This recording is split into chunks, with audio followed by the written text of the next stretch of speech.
2 years ago, for a subathon over on my Twitch channel, twitch.tv/Farfa, I decided to do something in order to alleviate some of that boredom from playing Master Duel Ranked. I set up a challenge where I would be playing more Master Duel Ranked. We're doing more Ranked. This was kind of like a Nuzlocke. The idea here was that I was going to be trying out a challenge in which the goal was to reach the highest rank of Master Duel in what I coin the Yugioh Immortal Challenge. Now let's establish some of the rules for this challenge. First and foremost, we begin with a fresh new account. The goal is simple: build a deck on that account without losing any duels, and failure is to lose a duel, and success is to reach Master 1, all while doing this completely free to play. You're gonna play a game with floodgates, max C, hand traps, best of one format, and you're just gonna end the challenge when you lose one game? Yes.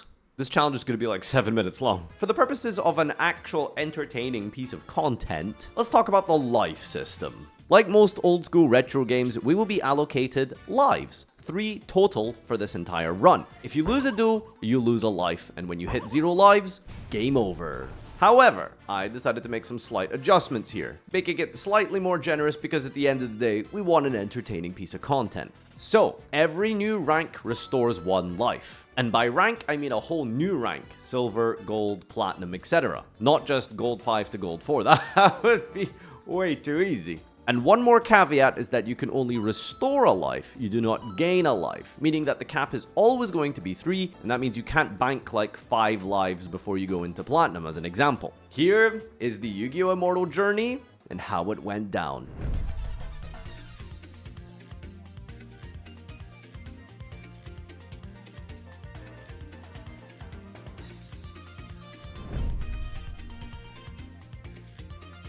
Step 1 was to begin with creating a new account and logging in. The first thing Master Duel greets you with is some tutorials which you can instantly skip for 500 gems a pop, with the ability to pick one of the 3 beginner decks. These are completely new player decks. The Power of the Dragons is the one most people pick because dragons, and also just from a competitive perspective, it is most likely the best one between the 3, but ultimately this decision isn't that relevant long term. What I decided to pick up was the Synchro deck. Synchro of Unity is probably the worst one of the 3, ironically enough. Synchro summoning with these cards is inconsistent, inefficient, loses to 1 removal piece, but this structure deck contains Mystical Space Typhoon, a card which will be a part of my deck until I can find more better staples. As this was going to be a free-to-play challenge, and my finalized deck list was 35 ultra rares, minimum. That means with particularly bad luck, I would be having to pull around 80 unique ultra rares to be able to dismantle and craft, while running completely free to play.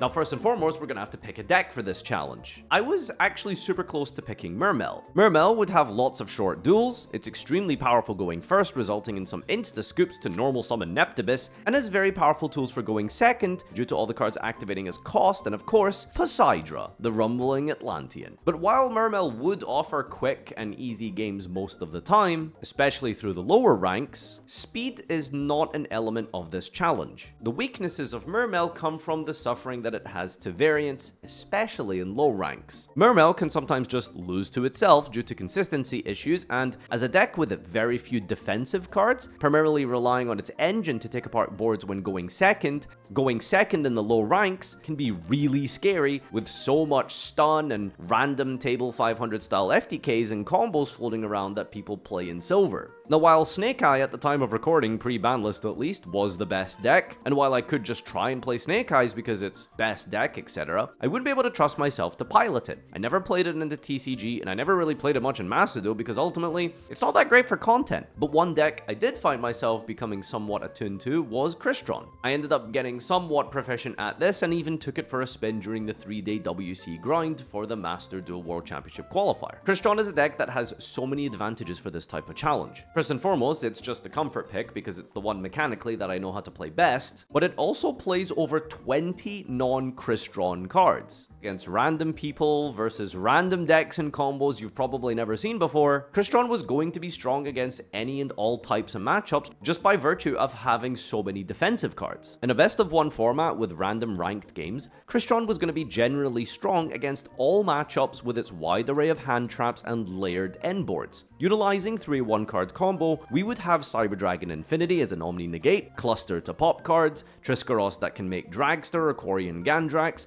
plus any of the hand traps that I draw in the process. Now, the weakest aspect of Crystron and basically any meta deck going forward into this type of challenge was going to be stun.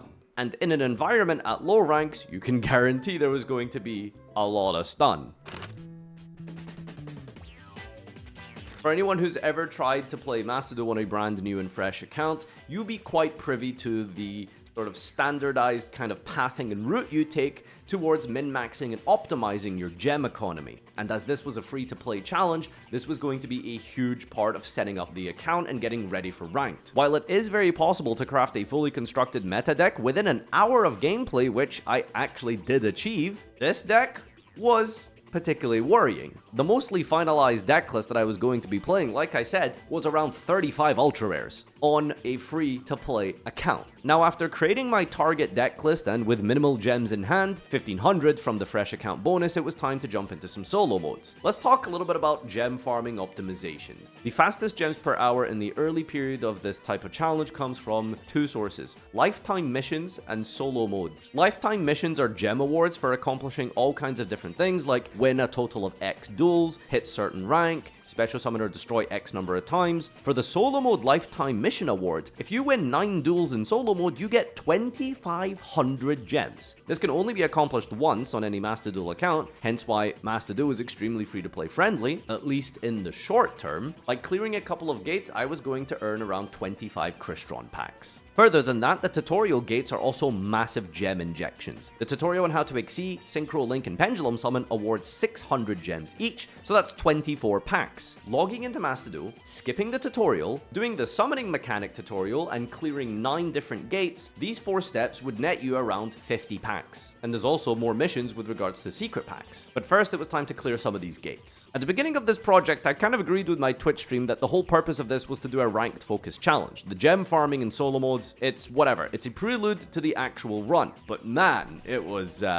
scary. And solo mode can sometimes put you in weird spots, so we decided that losing in solo mode would indeed contribute to a loss of life. I ended up in a bizarre game state where I was locked under triple Marauding Captain, which, if you don't know what that card does, it's basically Dupe Frog for warriors. And on turn 11 of the duel, while we were both sitting staring, waiting for him to out my big monster while I was waiting to out not being able to attack, he drew into an equip and boost that made the monsters bigger than mine with enough stats for game on board. After running into my skill successor, the AI then proceeded to run into Memory of an Adversary while Marauding Captain was equipped. After that, they crashed my World Chalice monster, clearing the lock for me. Now, if this was a real duelist, I would be in very serious trouble here because crashing was not the correct move. Maintaining the lock would be. And it doesn't just end there. They then proceed to normal summon Trident Warrior, who adds back the legendary sword that fell off the Marauding Captain, which now became the biggest monster on board. Fortunately, we had a Bayonetter, a card which reduces the attack of another monster on the field by 1,000. After link summoning into Defender of the Labyrinth with a top deck Smashing Ground, we were able to eliminate the coalition formed. The run almost ended before it started.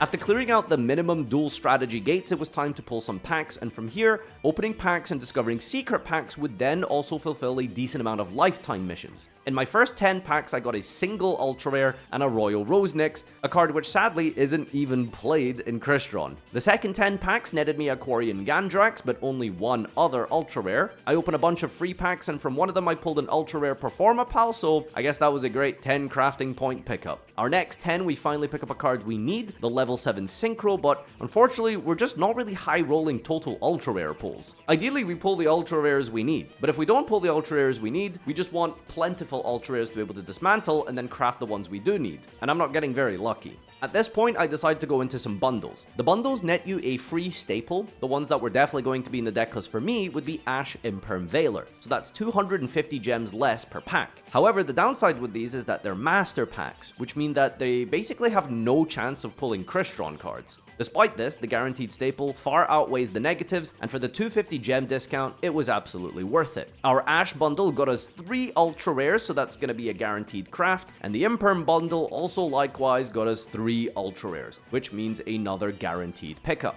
Because we discovered all of these different packs from lifetime missions, we then got 1200 more gems to funnel back into more packs. So before we were going to do that, we were going to dismantle all of our cards, leaving only the cards we would be putting into the final deck list. The most important thing at this point is to get SR crafting materials. SR Dust is going to allow us to craft a bunch of super rares to unlock secret packs. This contributes to the Lifetime Mission Award, but most important of all, when you discover a secret pack for the first time, you get 1 free pull from that pack.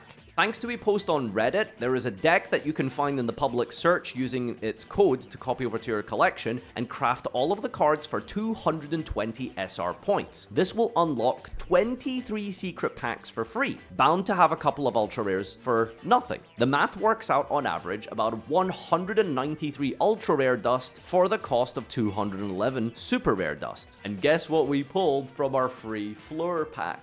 Oh! Beautiful, beautiful. Borrowed the floor herself from a singular secret pack. Now our luck was finally starting to see a bit of a turnaround. After our huge pack opening haul, we dusted down every card we won't be playing and began crafting the deck. Now, I did say that this was an expensive deck, so we had to stick to the absolute mandatory crafts. Even after crafting everything that we would absolutely need for this list to play it at a basic level, we were still short of some important pieces. We were down a 3rd copy of Tristeros, we didn't have Axel Synchron for the Baron plays with Millennium, we didn't have Photon Lord for Nibiru protection, and had no copies of Veiler and only 1 Imperm. Improvising, we had to rely on some low rarity staples to get us out of the gates. We crafted Forbidden Chalice, got a copy of Book of Moon, Reborn and Raigeki would also be auto-include since they come for free from the tutorial, but overall, it was looking fine. This would be more than enough to probably get us into gold without losing all of our lives anyway. And so only after 1 hour of gameplay, we had what was basically a meta deck minus some major staples. So after an hour of gameplay and being on stream, it was finally time to get into ranked.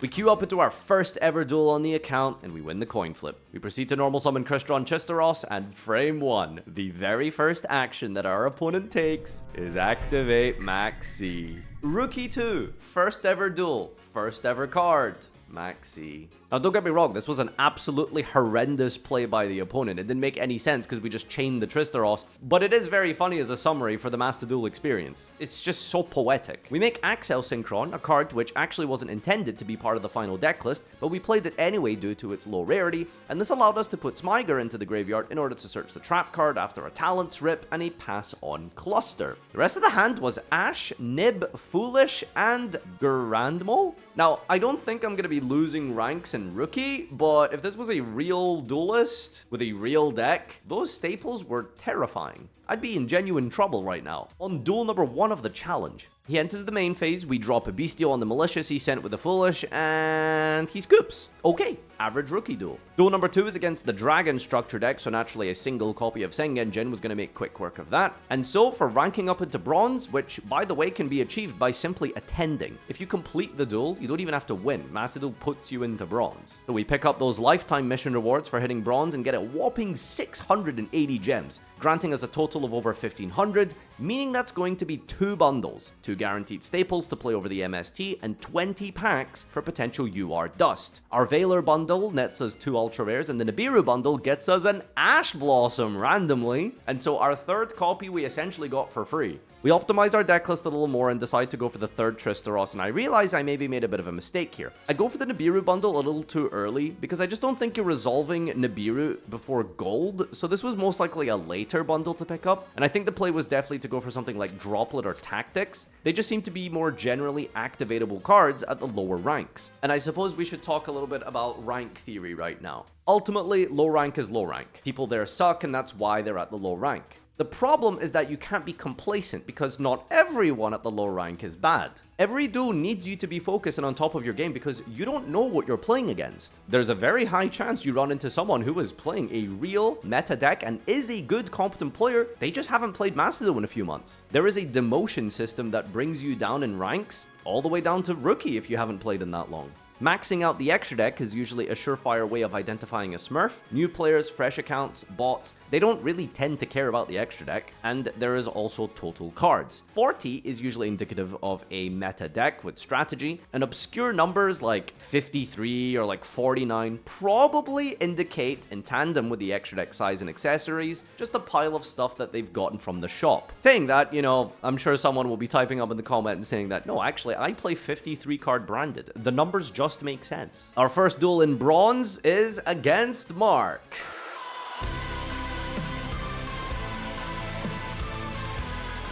Mark wins the coin flip and is playing Trap Trick Sleeves, Trap Tricks Fields, and makes a Serra after setting 3. Luckily for us, they didn't draw Holotea, because that would have been probably a disaster. We draw for turn and pick up a Sengenjin, which hits us for 2,000 thanks to the Gravedigger's Trap Hole. Serra triggers, and we lock it down with an Ash Blossom, so our only follow-up is to go into Sulfefnir, pitch Sulfador from our hand to special Smyger, and get us into full combo. After Smyger hits the board, Mark flips over Double Trap Hole.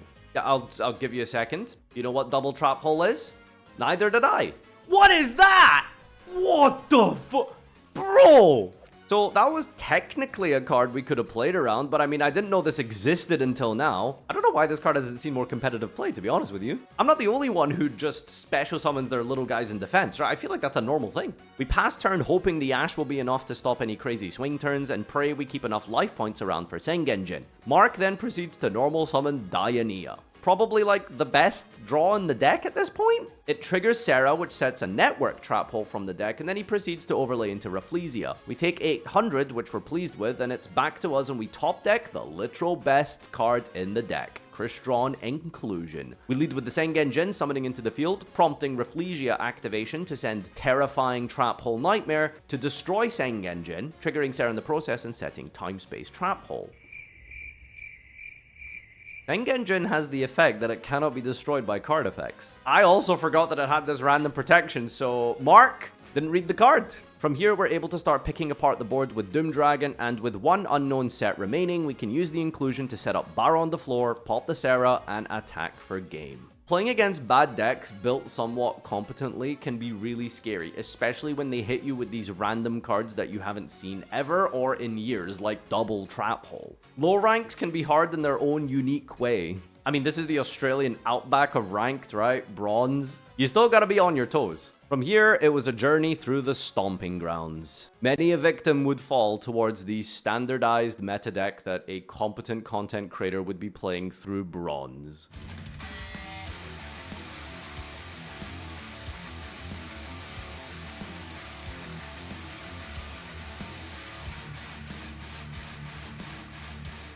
At the end of day 1, we finished up at Silver 3. No losses and a solid deck list, missing just a couple of crafts still, by the way. And before ending my stream, I send my final craft, a second copy of Max C. Extra deck cards tend to be more reliable than the random main deck non-engine I would hope to draw, so there was a world where this should have been the Photon Lord for the Millennium engine, but you can never go wrong with the Roach. A solid start to the challenge. Let's move on to day number 2. The goal for day 2 was to get the deck completely finished, so I can just focus on the ranked games and take the challenge till the very end. I start up the stream and hit up a couple more solo mode gates, which, again, the intention is to just get those daily missions out the way, a couple of more lifetime solo mode gate things cleared, and then jam some packs. Finishing a solo mode gate in the context of gems means doing the reading of the lore thing, which you can just instantly skip. You do one tutorial for the deck, which requires 0 cognitive power because the game just tells you what to click, which, by the way, great new player tool. After that, you have to do an actual duel versus that deck, which, you know, you can choose to use your own actual meta deck, and I just chose to go second, activate a Sengenjin, and push through some stuff, and boom, there you are. I net myself 1,000 gems for progressing through 2 gates, and then I proceed to get some cards. I hit the ladder for my first game of the day, and I win the coin flip, thinking, another easy dub for the ranked smurfing bully. Not that that's what I'm doing. I'm not smurfing. That's definitely not what I'm doing. Now, unfortunately, here my hand isn't amazing. It has one play, which loses to a hand trap, and so I slam down the Sulfefnir for Sulfador, and... oh, yikes. So for my one Solfefnir to resolve and do anything, I'm gonna have to give my opponent 2 draws for Tristaros pass. People will still justify this card, by the way. I pass turn and forget to set the impermanence. Yeah, so for some reason I blanked because in my mind I thought I was quote unquote ending on nothing so I could hold the imperman. Okay, yeah, listen, brain fart. They lead with a Durandal, which I chain to summon out Dragster, and then they proceed to normal summon Raisin. I have a Veiler in my hand, thinking, well, maybe we hold for Rock of the Vanquisher? Maybe that gets too far ahead if they resolve Raisin? Put him on Better Have It? Better Have It is. Veiler resolves with no Borgor tag. He proceeds to flood the field and, in Vanquish Soul of all decks, manages to play into my Nibiru. I didn't think it was possible for Vanquish Soul to play into Nibiru, but hey, he probably got complacent as well, thinking, it's just silver. We chain Imperm to the Borgor to stop the draw, and he passes. 2 cards in hand, 1 Nibiru token, but we're in a rough spot. No engine, and the only way we're getting out of this one is, well, top deck any Crystron card. Or... that's even better. Wow, that's literally better. We go on another tear through the remaining ranks, and we get into the mighty gold rank on the losses. This is time for a little break where we use all of our newly accumulated rank-related gems and earlier solo mode stuff to do some pack openings and try and hunt down the ever-precious UR Dust. So in just under 4 hours of gameplay in a fresh account, we're in gold. The deck is still missing some key elements. We still don't have a Typhon, which is fine. More of a flex spot in the extra. But we still don't have a completed set of Veilers or the remaining Nibirus. It's not too bad at this stage, although it did literally just win me a game. The Druid's Worms are likely to get axed soon as well, but there's still a decent amount of SR options for hand traps. Droll's definitely one that can be played for that rarity, and at this point, I really want a Droplet playset, but it's too expensive, and I'm not 100% convinced on how good Droplet is anyway. Tactics has been holding up nicely overall just because it's a free card that we got from the bundle, and to be honest, this deck list is more than enough to get us into Platinum, probably. Game 19 of the challenge in gold, we come across someone who has a decent amount of titles, implying that this is actually a competent player with past experience in Master Duel, so likely that they've just decayed into gold, but we gotta lock in for this one. We win the coin flip and begin our turn with a normal summon Smyger that makes Clockwork Knight. We search the continuous spell and our opponent hits us with a Droll and Lockbird. It's a bit rough, but Crystron can do a surprising amount of plays under Droll, provided you do get the initial clutch search off. We already have the Sulfador, so we use this to special undump 2 into a very long delay. It resolves in the end, but sending Tristaros means we can use the spell to revive and go for the Sync 7, which retrieves the trap card. That's great because irrespective of what happens now, we're still always going to have the trap. Tristaros resolves, popping the Synchro, going for a fat pen summon of 3, and we run into Nibiru. We do chain the Tristaros here, that gets us a Samurai Destroyer, which Nibiru then causes to float back into a machine. But apparently he's been holding Ash Blossom for this whole time. With an option to Solfefnir, pitch Trap, and special Tristaros from deck to maybe end on Dragster for his turn, I decide that keeping the Trap is obviously just better. So with Ash, a token, the Trap, and double Druid's Worm in hand, we pass turn. Our opponent is only on 3 cards to beat our 3 interrupts, and...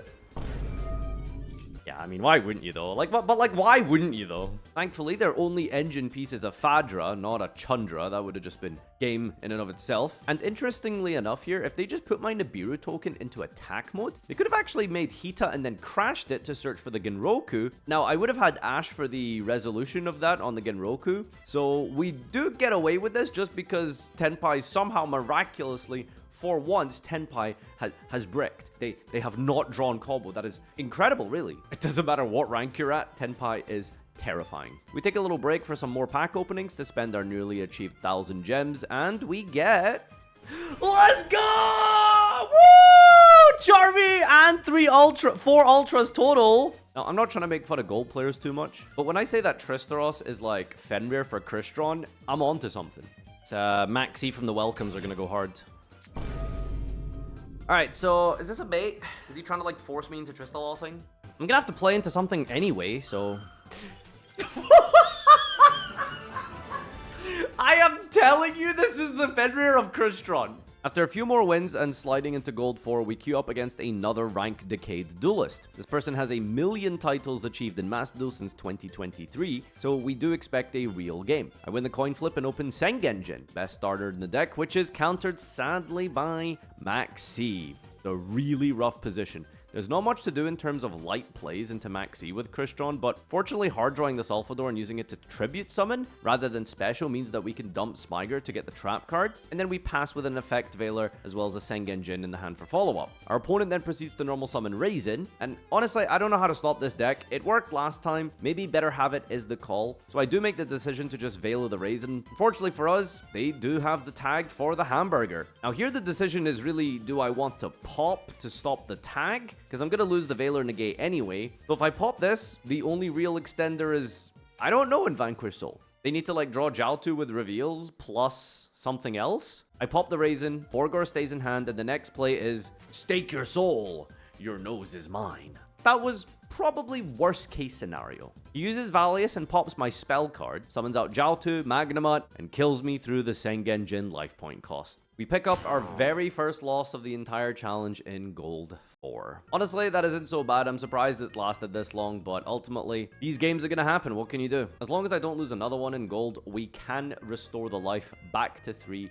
and hit that cap again so that we're fresh into Platinum. Maxi putting in work, a real fun card. You might see this as a bit of a trend in this video. 4 wins later, we encounter the inevitable. It was only a matter of time, but we lose the coin flip against Kashtira. Every Master Duel climb involves some sort of Cash variant or stun-aligned Kashtira deck. So armed with double Veiler, I'm feeling confident. They begin with a Kashtira Ogre for the trap, which is usually good. It's not Unicorn at least, but they do have the hard-drawn Theosis. We drop Veiler on the Unicorn summon from deck, which kind of sucks because now the Ogre can rip something important, but thankfully they don't hit the trap card or some other one of. We lose the Salvador, which is fine, but unfortunately for us, their follow-up is the hard-drawn Rise Heart. They overlay into Shangri-La, and in order to stop the effect of the easy summoning condition of a Rise Heart, we have to prevent Rise Heart triggering that Shangri-La, so we drop the Veiler there as well. They set 1 card and pass turn, so thankfully no Rise Heart. And that's really the second most important thing here, is that as long as they don't end on a Rise Heart, and also they don't drop a certain Earth Insect hand trap on... It's like, this game is so miserable. Like, this game is so miserable.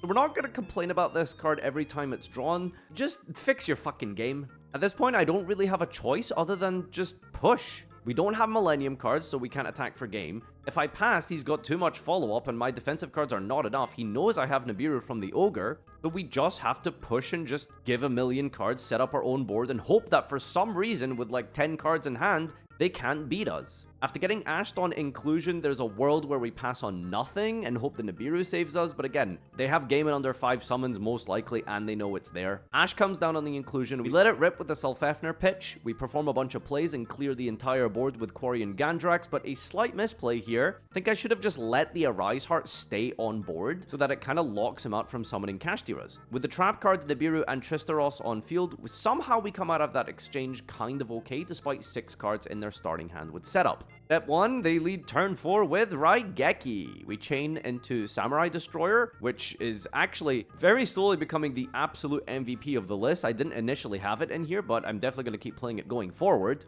It floats back into Tristaros, which then floats back into the Skeletus, which can then also float. We use Quarian here to target the Shangri-La, and that prompts the opponent to bring back the Shangri-La with the trap card, thinking that they were 5-heading us. Instead, all they've really done here is lock down their field. So our misplay got countered by their misplay. They activate Birth, and rather than immediately popping it, I do allow him to do the normal summon without Tribute of Unicorn, because while Cluster is on the field with a Crystron Synchron, you can actually pop 2 cards, not just 1. I take out the Birth and Unicorn on summon and hope it's enough. However, yet another hard-drawn Theosis. It brings out Fenrir to get tier cash, and if you pay attention to the Nibiru, we're on 4 after summoning a Rise Heart. Now, the funny thing here is that they actually can't push forward because they'll just lose their board to the Nibiru they know that I have, and they have to just pass against the Skeletus with the insanely relevant 500 attack reduction. So for turn, we draw Golem, we pop the trap card and the Shangri and the draw phase before they can summon, and they just scoop. I do feel like the duel wasn't completely over for them, but in the end, I think we probably did get to clutch that one out. Despite that insane maxi and all of the draws we gave, and it's Kashtira, we win. Absolute unwinnable duel. Sometimes it feels good to come out on top of those. After about 5.5 hours of total game time, we are in Gold 3, 1 loss, and probably like a couple cards missing. The extra deck is fully done. We just need one last Veiler, and from there, potentially fleshing out with other non-engine we want to maybe try out in the higher ranks later, like extra Nibirus or droplets. Day 2 comes to an end with a mostly successful and productive run. It's onward and upward to day number 3, where the goal will be, of course, to restore that life to the maximum amount before getting into platinum. We wake up feeling spry and it's time to log in on a comfy, cozy Sunday afternoon. The big push is today we're looking for diamond minimum as the goal. I'm not going to be satisfied with my own personal skill as a player if and until I can get at least a diamond during this run. Let's do a couple more solo modes to push out some of the daily quests and finish a few staples. I have some other staples to hand that I would like to use interchangeably potentially. I do want to try and get a playset of Droplet and Nibiru so I can swap them in and out for the Fool loss if I feel like it's necessary. I go for finishing up the Nibiru set because that's a good card depending on how the meta looks like. And it's kind of okay around the middle ranks. The thing with Nibiru is that against like sort of like the middle sort of ranks is that people are playing competent decks of sorts or decks that do something. They special summon a lot, but they're not really like diamond or master rank level in skill to be able to know how to play around Nibiru generally. So it's kind of like a game-winning card around about this level. I noticed that in Master Duel, there isn't really much of an incentive to go into any packs unless you're looking for that specific archetype. Like, I kind of don't really have a reason to spend my gems unless I'm looking for just staples, but there is no, like, staple pack. Probably for good reason. I mean, that would be too logical and not enough of a money grab, I guess. Because Nibiru is just randomly in the worm pack, because otherworldly entity, I suppose, I decided to just get 10 worm packs and see if I can maybe pull a Nibiru. The playset's complete. And so for the next almost 10 games, we're just kind of pummeling our way through the various decks. It's a bizarre mix in gold. It's like half bots, half good decks played badly, with the occasional competent player thrown in who's evidently just been on a bit of a break. I didn't really feel like many of these games were that interesting until the rank up game. Here we lose the coin flip against Mimigul. He begins with the dungeon, adding Fairy, special slime to my field, and then uses Book of Tayo. Now, I'm not familiar with Mimigul cards. Book of Tayo definitely seems like an odd choice. Regardless, it's working out here. He summons Cerberus, summons Fairy to my field, and overlays into Throne. The card says Special Master from deck, so I guess that's a good Veiler target. And it's a minigame. So we draw for a turn and pick up Max C. I'm not sure if that's relevant on our turn against Mimigul specifically, but we're locked under Dungeon, which has a restriction that you cannot normal summon if you control a face down, which they give you, and you can attack with special summoned monsters.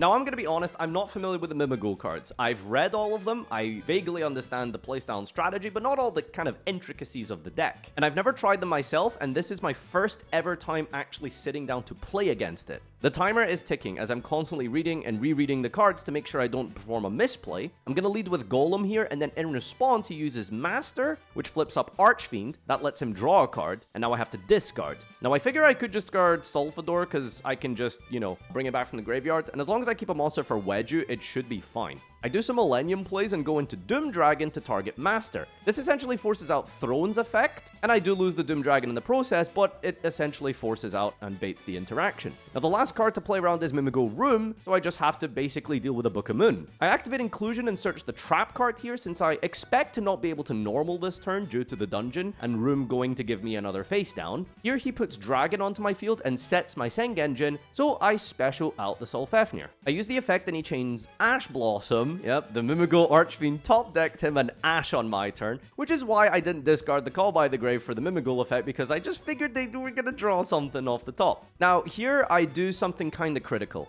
I use the Sulfafnir and pitch the trap I just added. I feel like that's fine because I can just retrieve it with the Synchro effect. But with the Sulfafnir, I destroy Wedju Temple instead of the face-down dragon he gave me. And this was a very essential part of my plan here because I need to free up the zones. It's just the timer's ticking down and I thought that Sulfafnir only pops face-up cards, not face-downs. That would have made a huge difference to this game. Now, I end up deciding to go for the Infinity play with passing on a Tristeros here. The face-down pop was very relevant because if I go for the Synchro, I wouldn't have enough zones to get 3 monsters onto the field, and I would have got the Trap card. The timer is still ticking. I just have to make this bad play and pass. I forget the the attack restriction of the dungeon, and I'm really sad right now because it was just the first time dueling against the deck, and everything sort of snowballed into a bit of a catastrophe for myself. I make Skeletus in response to the room graveyard effect, which was probably wrong. I didn't realize dungeon was once per turn and not on activation, so it definitely should have just been a dragster I made here instead of trying to go for the follow-up. He summons Archfiend and tries to flip up the dragon, which would destroy my field, so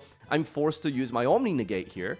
He uses Dungeon and gets a guy to go for Giant, which pops my Infinity, and burns for 2,000, which is really critical due to the Millenniums. He ends on Master and Giant, but I have 60 seconds now to figure out what's going on and to make my plays. I flip the dragon, flip the other dragon, getting rid of some pieces of my board here, just so I can actually start playing without the Dungeon restriction. I normal Tristeros and bring out Sulfador, bringing out Tristeros with inclusion as well to make a Quarian Gandrax. And because of the timer, I click the wrong monster to banish, because I'm just rushing at this point. I have a dragon on my field and attack, which probably also just gets mowed over, and I really don't have anyone to blame but myself in this game. It's rough because there was so many different junctures where I could have won despite misplays. It was still salvageable at multiple different points, but too many of them snowballed and mounted into a catastrophe. With the timer ticking down, we lose this one and time out. For a challenge like this, you can only get so far understanding meta decks. To get through Gold and Platinum completely undefeated, it's not enough to just know what the meta decks do, which I have a fair grasp against all of the Fiendsmith and Snake Eye decks, for example. But against the roguish playstyles, that's what happens. They expect you to trip up, which is one of the advantages of playing rogue. A mark of a skilled player is to be able to navigate on the fly and make improvised moves correctly to help you obtain victory against rogue decks, and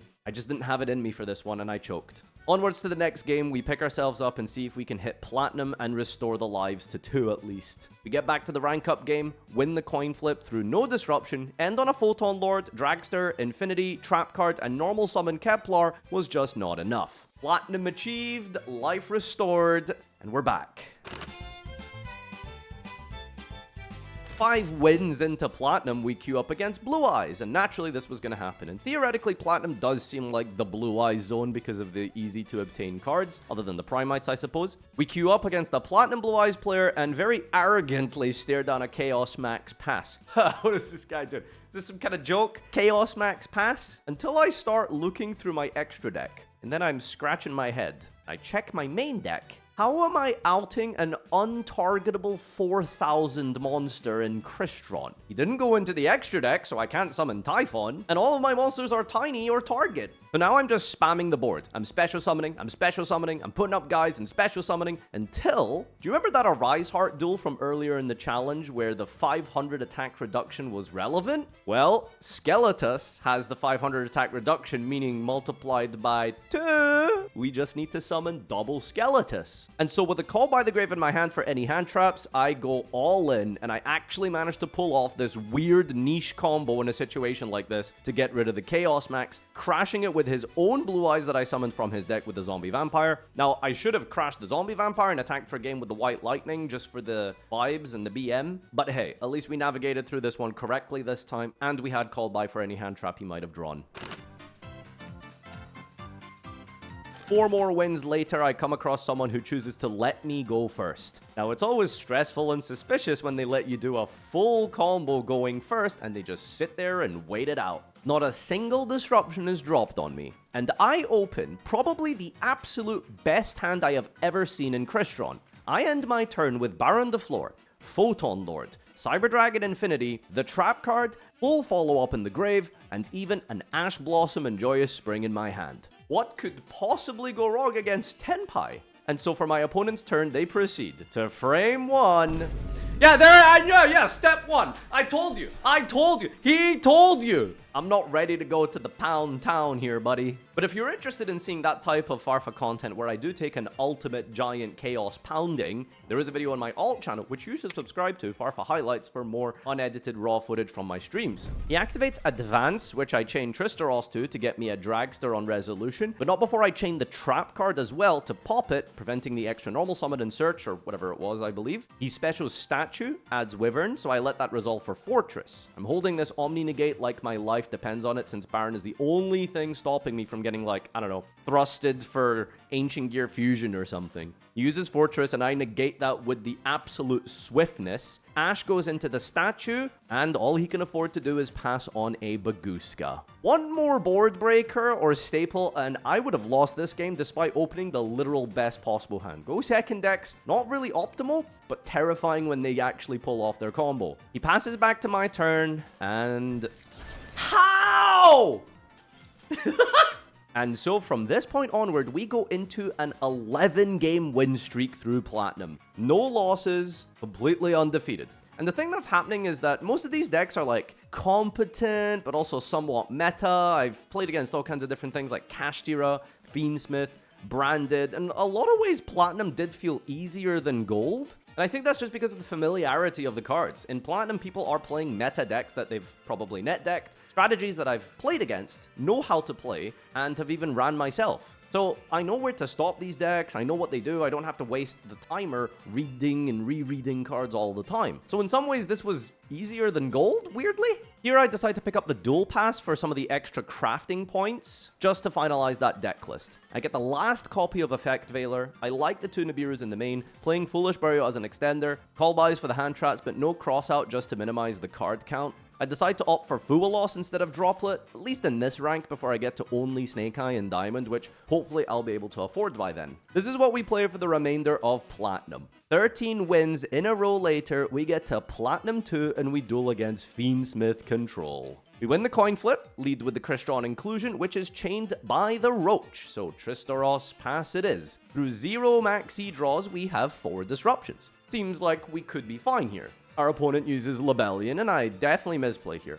I chain Tristros when I don't need to, because he hasn't committed a card to the field, and I get hard punished by the chain of infinite impermanence. He normal summons Beryl, which we have to Veiler. He summons Druid's Worm, makes a Moon, goes for the Fiendsmith line, where we lose Tristaros to, but instead of making Sequence, he summons out a Caesar and passes. I top deck Sengenjin, which would be absolutely insane in this situation, except now my opponent drops Droll and Lockbird. This means I have no way to get to Engine, and he has a loaded graveyard. With Thistvern, Sengenjin, and Golem, all search cards, I have a few options. I don't see what I'm supposed to do here without being able to search, but I end up going for SP no effect because I can't use an extra deck material, and I also line up a Typhon to get rid of the Caesar. In the end phase, he summons Magnamut, which we know he had, and that's just gonna instantly get contested for SP next turn. And I have a choice here on 0 cards. I can either imperm the Magnamut or hold it. He is under Droll, but the problem is that he has Lebellion in graveyard, so that does get Dragon next turn. It's a super tough choice, but I figure that if I just imperm this and hold the other one for Sequence, maybe there's a world where I live. He top decks Regained, which I suppose is quite bad for him. It does instantly force out SP so that he can't use the other effect to put back my SP with the Regained second effect. So I use it instantly, he brings out Engraver, which forces Imperm, otherwise I lose the Typhon to the Requiem, and I'm dead on board with 1800 life, so I don't really have a choice here. But with no other disruptions, he can just go Sequence Agmon for game. Another loss down, and we have gotten our final life remaining in Platinum 2. My goal is to hit Diamond so as to not embarrass myself, and it's looking like this one is going to go down to the wire. I'm getting pretty salty at this point. 3 losses. One of them was definitely my own fault versus the Mimigul duel. The other 2 were Maxi and then Droll, or a combination of both. A few wins later, in Platinum 1, I play against Pearly, and this is an interesting game. I open double Fua, Max C, so I'm going to draw 3 cards every time he makes an extra deck monster. He goes to the end of main, and I activate Nibiru against Pearly with the continuous spell and field spell up on the field. Now, for those of you who remember what happens here, I forgot, it's been 2 years, but my opponent just goes like +7 or something off of this nib. Apparently, he decides to just say, fuck it, we ball, and attempts to deck me out. I draw and draw and draw to like 10 in deck. And now some of you might have forgotten this or not realized, but it rarely comes up since the mulch armies make you put back cards from your hand to the deck in the end phase. And it's random. I put back the cards and I still have like 12 cards in hand, but if you really look at this, I have about 4 activatable cards in my hand. I have a bilateral playset of Salvador, like 4 normal summons, and the only good card in my hand really is Inclusion. So from here, all he really has to do is shuffle everything back with the EX Pearly Noir. Instead, he decides to wait until I draw the out, whatever that might be. Now, with Pearly, there's 2 strategies when you have an EX Pearly Noir on the field. Either activate it every single time they breathe, shuffling everything back, risking getting talented or thrusted or just outed as you deplete the materials, or you just let your opponent cook, let him play, and just force him to have the out because Underworld Goddess isn't really that popular. Now, I summon Samurai Destroyer, and let me explain this little lawyer game situation for you. Samurai Destroyer negates monsters it battles as a continuous effect. Pearly is unaffected by your opponent's activated card effects. When I go to the battle phase and attack over the Noir, it gets negated by the continuously applying Samurai Destroyer when it battles, outing the Noir and giving me the win. I did not deserve to win that game, but it's absolutely crazy that he just let that go through. Probably because he just didn't realize how the ruling worked. But hey, listen, sometimes we misplay, sometimes they misplay. We take those. Here we lose the coin flip against Fiendsmith Control. I let him resolve Lebellion into a Droll, and from there, he passes. Me when my opponent has a lingering card effect. Grrr. Me when I have a lingering card effect. Ooh. I summon Tristeros, try to resolve Salvador, but it gets Veilered, so I just make a Dragster. I bring back the Tristeros, and then go into a Skeletus to recycle the Inclusion for next turn. Unfortunately, I don't get the trap card here because of the Veiler, so we do some damage to check for the nib at the end of the main phase. He does bring down Magnamut, and into main phase 2, I go for some more Tristeros plays into Corian, which banishes his entire Graven Magnamut. In hindsight, that was wrong. Infinity Pass was better because Corian doesn't float into a level 5, which I got wrong. It floats into any banished card. I don't have a level 5 banished. So we pass with Dragster, Maxi, and Ash, which hopefully is enough to send my opponent into a scoop despite my misplay. And scoop it up he does. For the rest of Diamond, we go on a nice little 6-game win streak versus things like Tearlament, Labyrinth, Mermail, and we get into Diamond Floor and play game number 63. We open a really cracked hand here, leading with the Sengenjin, which gets hit by Droll and Lockbird.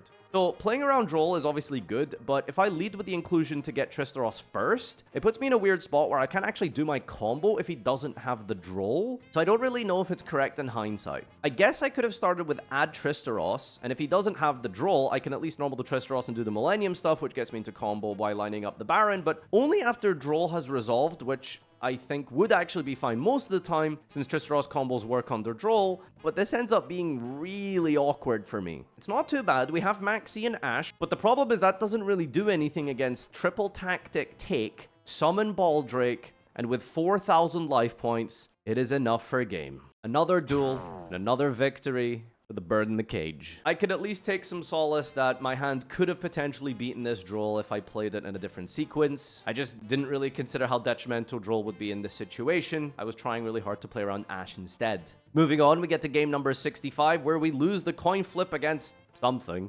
He leads with Imseti, which feels like a great target to Ash Blossom, right? I drop Fuwalos on resolution of some of the Horus summons, and he keeps going anyway with summoning Giant Trainer. He draws a bunch of cards like Primite Beryl and Harpy's Featherstorm. He normals the Beryl to get Load, which summons out a Winged Beast, Harpy Lady, OG-ass normal monster, and passes turn. I draw, and I look at my hand, and there's nothing I can do against the Featherstorm.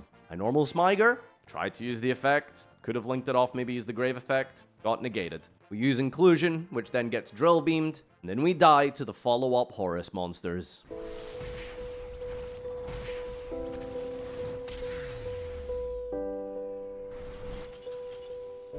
"64 victories and 4 losses later, that is the end of the challenge. We made it all the way to Diamond 4, and it sucks that this is how we had to go out. I can't say I didn't have fun. It was an absolute blast and definitely an amazing piece of content that I think I've produced. And also a fun time for 3 days of streaming, which you should check out. But I'm just really sad that my losses basically amounted to misplay, Droll, Maxi, Featherstorm. Like, That's the variance of the lingering card effects, and we're not going to complain about that for the rest of the video. Thank you so much, everyone who tuned in for today. I hope you enjoyed this video. 10,000 words total is what you've listened to, which is almost as much as my bachelor degree's thesis. If you want to support this type of content in the future, please, at the very minimum, leave a like on this video. Perhaps leave a comment of affirmation saying kind, cute things to me. And if you really want to be an awesome dude, become a YouTube channel member. You get those cool tour guide emotes you can splash around in other comment sections and on my channel. If you have any other crazy, fun ideas for long-form type of videos like this Pokemon Nuzlocke style challenge type of thing, it'd be really awesome if you could maybe